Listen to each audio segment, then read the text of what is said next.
సరే ఏంటి సార్ మీకు తనకున్నటువంటి అనుబంధం ఏంటి? తను 2022లో జాయిన్ అయ్యాడండి ఆర్మీలోకి. డిసెంబర్లో జాయిన్ అయ్యాడు. ఆ తర్వాత ట్రైనింగ్ అంతా పూర్తి చేసుకొని మా యూనిట్కి 2023లో వచ్చారు. వచ్చిన తర్వాత ఒక వారం కిందట మాత్రమే తను పనిచేస్తున్న ప్లేస్ నుంచి వేరొక క్రిటికల్ ప్లేస్కి వెళ్ళాల్సి వచ్చింది.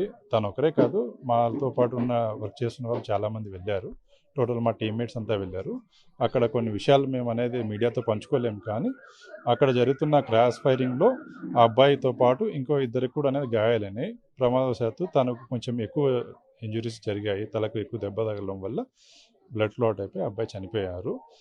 అందరికీ చావు కంపల్సరీ వస్తుంది, ఈరోజు కాకపోతే రేపు వస్తుంది సహజంగా. ఎంతోమంది సూసైడ్ చేసుకొని చనిపోతారు, ఎంతోమంది డ్రంక్ అండ్ డ్రైవ్ చేసుకొని చనిపోతారు. ఎలాగైనా ఎవరైనా చావాల్సిండేది ఒకరోజు. కానీ అన్నిటికైనా మంచి చావు ఏదైనా ఉంది అంటే ఒక వీరుడు వల్ల, ఒక వీరుడులాగా ఒక యుద్ధంలో చనిపోవడం చాలా కొందరికే ఆ అవకాశం దొరుకుతుంది. అలాంటి అవకాశం తనకు దొరికినందుకు చాలా మంచిది. మేము కూడా అనేది పోయి మేము యుద్ధంలో పార్టిసిపేట్ చేయాలని మాకు ఉంది. ఈవెన్ ఆ సిచ్యువేషన్ వస్తే మేమందరూ పోయి పార్టిసిపేట్ చేయడానికి మేమందరూ ఆల్వేస్ రెడీగా ఉన్నాము. మా టీమ్స్కి మేము ఎప్పుడూ ఆల్వేస్ సపోర్ట్ చేయడానికి, ఇండియా తరఫున మేము పోరాడడానికి ఎప్పటికీ మేము రెడీగా ఉంటాము.